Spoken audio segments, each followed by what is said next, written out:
Subscribe करें और दबाएं बेल आइकन ताकि कोई खबर रह न जाए।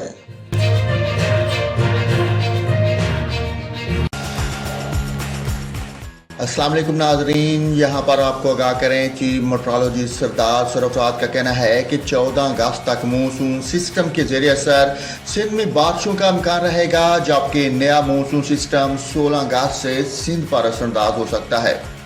सरदार सरफराज का कहना है कि शुमाल मशरकी बहर अरब में मौजूद डिप्रेशन का फैलाव ज़्यादा है, जिसके बाद 14 अगस्त तक सिंध में बारिशों का इम्कान रहेगा। चीफ मेट्रोलॉजिस्ट ने बताया कि कराची में दिन के औकात में कहीं मोतलल और तेज़ मूसलाधार बारिश भी हो सकती है, जबकि शहर में रात को भी बारिश का इम्कान है। सरदार सरफराज के मुताबिक कराची में 15 अगस्त को बारिश की शिद्दत कम रहेगी, तहम 16 अगस्त से एक और मानसून सिस्टम सिंध पर असरअंदाज हो सकता है।